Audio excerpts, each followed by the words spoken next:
Hello, and welcome to a short review of the Airfix Royal Scot.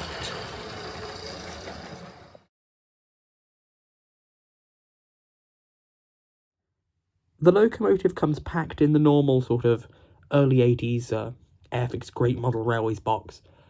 I think this tooling is from about 1976, and it came out in the blue box originally, but mine is obviously a slightly later one. It's packed in a polystyrene tray, which, as you can see, has had one of the ends sort of somehow pulled off. I imagine that's just from years of being pulled out of the box. So the first thing I'll say is, for a locomotive as old as it is, it's a pretty good bit of kit, actually. It's very nicely detailed for a loco tooling dating back to the mid-70s. I think the livery on this locomotive is absolutely stunning. It's a very sort of striking livery, the lined LMS black. Definitely one of my favourites.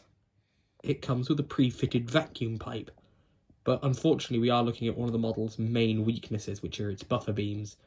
The front one is the worst one, as it has no rivet detail, and it doesn't even have a moulded representation of a coupling hook, which I do think is a great shame.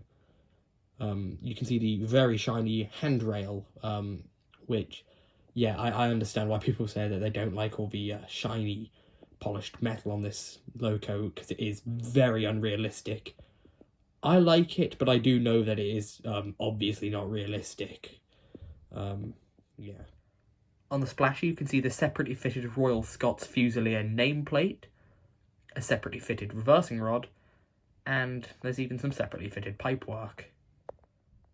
The cab has glazing and some relatively nice detail, though it's quite hard to get my camera in there because the loco and tender are permanently connected because it's tender driven. You can get an idea of the detail by just looking at the tender, though. The rear buffer beam also has a vacuum pipe, but unlike the front buffer beam, it does have riveting.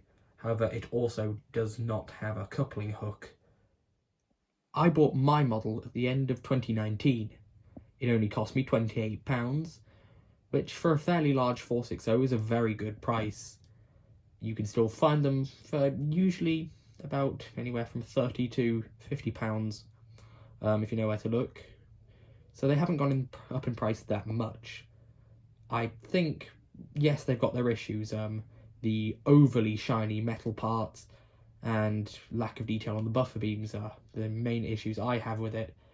But for such a low price, I do think it is a good model to add to a collection. Now time for some running.